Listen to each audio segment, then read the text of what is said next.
Félix Rubén García Sarmiento, más conocido como Rubén Darío, es uno de esos personajes excesivos y geniales que nos parecen destinados desde muy pequeños a dejar huella. Y la dejó, claro. Nacido en Metapa, Nicaragua, en 1867, su infancia y su juventud fueron todo menos corrientes. El matrimonio de conveniencia de sus padres fue un ejemplo perfecto del desastre, con el padre empeñado a ahogar sus penas en el alcohol y prostitutas, la madre refugiada en los brazos de un amante y el joven Rubén, olvidado en un mundo de heroísmo de papel convertido por su tía abuela en precoz octava maravilla del mundo. Una infancia de las cuales no se pueden olvidar. Desde muy pronto se manifestó su tremenda capacidad poética y su mordaz vena crítica. Todavía en el colegio se dedicaba a escribir poemas cargados de invectivas dedicadas a los curas jesuitas con los que estudiaba, tachándolos, por ejemplo, de sotanas carcomida y endriagos. Está claro que precocidad y arrestos no le faltaban, y cuando llegó a la adolescencia fue un tanto peor. Pues ya se sabe que los ardores de la edad hacen estragos, y estos años los vivió con vocación de enamorado, yendo de apasionado en pasión y alimentando con ellas su poesía. Había comenzado a publicar en prensa a los 13 años, y a los 15 era un poeta de cierta fama al que su tía abuela promocionaba como artista prodigio, invitado a recitales de poesía y recibido por presidentes. Ya en 1886 realizó un viaje a Santiago de Chile. Fue su primer contacto con el progreso y quedó fascinado. Su visión del mundo y sus aspiraciones se transformaron y se despertó en él una ansia de viajar, de conocer, de cosmopolitismo. En esta ciudad publicó 2 años después Azul, que sentaba las bases del modernismo y se convirtió en un poeta de prestigio mundial. En 1890 contrajo matrimonio, aunque la ceremonia tuvo que interrumpirse por una asonada militar y no pudo concluirse hasta un año después. Y en 1892 viajó a España como embajador cultural con motivo del 4º centenario del descubrimiento de América. Pero la muerte de su esposa, en 1893, le sumió en el desaliento y se refugió en la bebida y en los excesos. Se casó una vez más. En realidad, fue obligado por el hermano de la novia a casarse tras esta quedar embarazada. Pero abandonó a su esposa y prefirió convivir hasta su muerte con otra mujer llamada Francisca Sánchez. Fueron tiempos de reconocimiento internacional y de gran actividad, en los que compaginó labores diplomáticas, viajes y poesía. Publicó Cantos de Vida y Esperanza en 1905, El Canto Errante en 1907, El Poema de Otoño en 1910, El Oro de Mallorca en 1913, y sus últimos años los pasó entre lo que fue el alcoholismo, la excentricidad y repetidas crisis psicológicas, etapas místicas incluidas, cada vez más obsesionado con la idea de la muerte, y falleció en León, Nicaragua, la ciudad de su infancia, en 1913. Hoy en Crónica Lunares, como les dijimos desde la semana pasada, vamos a hablar de las poesías de este gran autor, que tuvo una vida excéntrica, como hemos utilizado esta palabra aquí ya un par de veces, una vida un poco domesticada, muy libre, muy soñadora, y creo que para ser un artista de esta denominación, que se llama artista con mayúscula, pues se requiere un poco de esta locura, ¿no? Y pues la locura, si no la traes por dentro, que obviamente este autor la traía, pues la adaptas de lo que viene de fuera. Yo soy Irving Sun, esto, como les digo, es Crónica Lunares, y pues comenzamos. Cierra los ojos, cierra los ojos, cierra los ojos. Si escuchas que alguien se acerca, no temas, todo estará bien.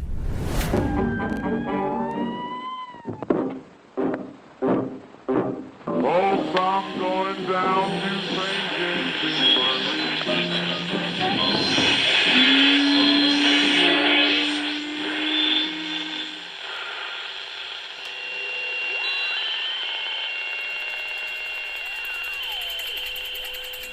Estás escuchando Crónica Lunares, el lugar donde entra por tus oídos. Bienvenido. ¿Qué es lo que diferencia a Rubén Darío de tantos otros poetas? Básicamente que fue un profundo renovador del lenguaje y de las formas e influyó definitivamente en generaciones enteras de escritores en un momento en el que la poesía en castellano atravesaba un periodo de aquisolamiento y repetición de fórmulas trilladas. Hombre atormentado por la insaciable sed de vida y experiencias, constantemente insatisfecho, contradictorio, desequilibrado, apasionado y rompedor, su poesía refleja la intensidad de sus experiencias y de sus anhelos, la búsqueda constante de la plenitud de los sentidos y el rechazo a las normas y tradiciones poéticas precedentes. Es un maestro del ritmo, de la sonoridad, del lenguaje y de la plástica. Sus primeros poemas mezclan tradicionalismo y romanticismo, en la línea de Gustavo Adolfo Bécquer, aunque con una temática un poco más social. En el caso del poemario Abrojos, publicado en 1887, por ejemplo en Azul, que se hizo en 1888, comienza ya la ruptura con esa tendencia e inicia el llamado modernismo. Después viajó a París, donde entró en contacto con los poetas simbolistas y parnasianos, que provocaron en él una profunda transformación en sus concepciones poéticas y le dotaron de una visión mucho más universal. A partir de ese momento se desarrolló su poesía más innovadora, que se caracterizó por la búsqueda incesante de la belleza, en su opinión, la labor fundamental del poeta, y la utilización profusa de metáforas y de los símbolos. De este periodo son obras como Prosas profanas y otros poemas, hecho en 1896, y Cantos de vida y esperanza, hecho en 1905. La originalidad de Rubén Darío radica en haber sido capaz de captar y plasmar el espíritu y los gustos de su época. Formalmente, su poesía es muy refinada y temáticamente se preocupa por cuestiones universales, desde las más íntimas como lo que es el amor o el erotismo, hasta las más públicas como la historia o la política, y estilísticamente es un genio lírico que maneja el castellano con tanta elegancia y precisión, pero que también lo renueva con términos y figuras de gran impacto. Por todo ello ha ocupado un destacado lugar en la historia de la poesía.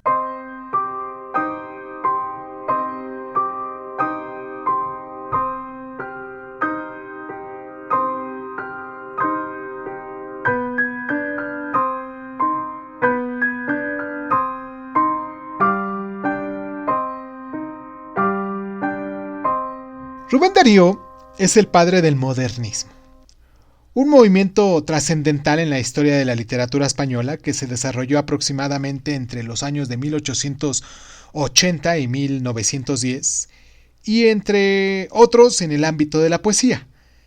Y aunque se inició en la primera mitad de la década con autores como José Martí, Manuel Gutiérrez Nájera, José Asunción Silva o el mismo Salvador Rueda, no fue hasta la publicación de 1888 de Azul, de Rubén Darío, cuando el movimiento adquirió su más perfilada definición, por decirlo de algún modo. Se caracterizaba por la rebeldía creativa, la renovación estética del lenguaje y la métrica, el refinamiento narcisista y aristocrático, la musicalidad y la búsqueda de la perfección formal y la belleza a través de imágenes plásticas. En el cóctel de este modernismo se mezclaron el romanticismo, el simbolismo y el parnasianismo. El resultado fue una revolución estilística. Rubén Darío fue un máximo exponente de este movimiento. Transformó radicalmente la métrica al emplear versos que o no se usaban o habían caído en desuso, como el dodecasílabo o el alejandrino. Renovó el lenguaje poético mediante el empleo de figuras retóricas como la sinestesia, que consiste en la mezcla de impresiones de sentidos diferentes, la musicalidad o el empleo de nuevos vocablos, y empleó profusamente los símbolos, por ejemplo el cisne, el centauro, y temáticamente recurrió a escenarios exóticos, alejados en el espacio y en el tiempo, como la antigua Grecia, China, Japón, India o las civilizaciones precolombinas. Además, Rubén Darío alcanzó una gran popularidad. Siempre renovó la poesía en castellano en un momento crítico y ejerció una poderosa influencia sobre los poetas posteriores. Eso sí, también recibió numerosas críticas por su superficialidad, sus excesos retóricos y su tendencia a la fantasía escapista. Y tras la Primera Guerra Mundial, las vanguardias le dejaron de lado, pero su figura se revitalizó con la conmemoración del centenario de su nacimiento en 1967. Hoy en día se le considera el más importante poeta que escribió en castellano fuera de España. Sin embargo, no ha sido muy traducido, por lo que no es demasiado conocido fuera del ámbito hispanohablante.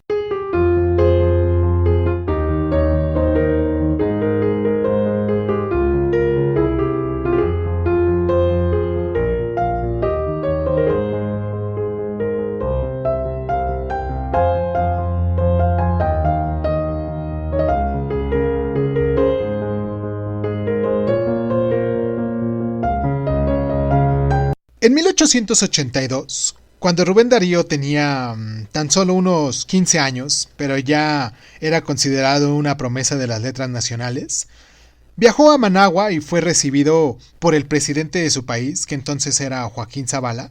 Durante la entrevista, Darío le preguntó al mandatario si podía ayudarle a estudiar en Europa, pero Zavala, que conocía los poemas del joven y sabía bien de su vena contestataria, nada respetuosa con la religión y las tradiciones patrias, por ejemplo, aquellos poemas contra los jesuitas, así que le respondió: hijo mío, si ahora escribes así contra la religión de tus padres y de tu patria, ¿qué harías si te vas a Europa a aprender cosas peores?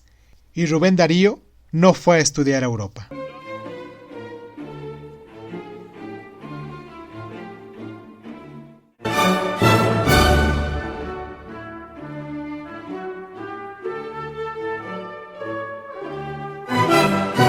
Rosario Emelinda Morillo fue un amor de juventud de Rubén Darío, objeto de su adoración adolescente y con la que proyectó casarse cuando él tenía más o menos unos 15 años y ella 11, y terminó por casarse con ella, aunque a la fuerza, porque la vida da muchas vueltas. En 1893, tras la muerte de su primer mujer, comenzó a relacionarse con ella, y poco después Rosario y su hermano se pusieron de acuerdo para tender una celada al poeta, y el hermano lo sorprendió en plena coyunda carnal y pistola en mano, y tras emborracharlo con whisky, hizo llamar a un cura y los casó a la fuerza el 8 de marzo de 1893. Lo que se dice una boda por amor, ¿no?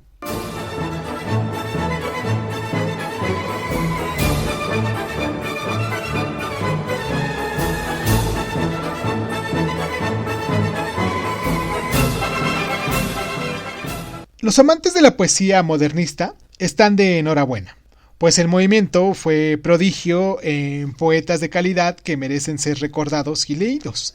Entre ellos destaca el insigne Premio Nobel de Literatura en 1956, Juan Ramón Jiménez, y aunque su actividad como creador superó ampliamente el ámbito del modernismo, sí se encuadran en él sus primeras obras, lo que es Rimas, Jardines Lejanos, Elegías. Todas ellas ejemplos de la emotiva sensibilidad de este autor. Su famosa obra en prosa poética, El platero y yo, también se encuadra en este periodo. Representantes destacados del movimiento en Latinoamérica fueron el uruguayo Julio Herrera y Racing, el cubano José Martí, con sus versos sencillos, y el argentino Leopoldo Lugones. Y en España, aparte de Juan Ramón Jiménez, destacan Salvador Rueda, en Tropel, Fuente de Salud, y Francisco Villa Espesa, con sus libros La Musa Enferma, El Alto de los Bohemios, Rapsodias y Tristitiae Rerum. Pero muchos otros poetas también se adhieron al modernismo en algún periodo de su vida, como lo fue el Antonio Machado, por ejemplo, con sus soledades, de su hermano Manuel Machado también, Valle Inclán, Jacinto Benavente, Eduardo Marquina, Gregorio Martínez Sierra y Emilio Carret. Ecos del modernismo aparecen todavía en Federico García Lorca, del cual ya tenemos un programa, y el chileno Pablo Neruda, del cual vamos a hacer también un programa. Este estilo modernista extendió también su influencia a poetas portugueses y brasileños, entre ellos Fernando Pessoa y Mário Sá Carneiro. Espero que se den la oportunidad de buscar algunas de estas obras de estos autores de los cuales hemos nombrado aquí. Y si no, pues también se pueden echar un clavado aquí en el programa, en programas anteriores que ya hemos hablado de algunos de ellos, sus biografías, sus obras o alguna obra en particular de estos autores. Y pues nada, les mando un abrazo muy caluroso. Espero que se encuentren muy bien. Les mando un abrazo muy caluroso. Espero que se den el chance de que nos puedan comentar sobre lo que hemos estado hablando el día de hoy. Y pues nada, yo soy Irving Sun, esto fue Crónica Lunares y pues muchísimas gracias por estar.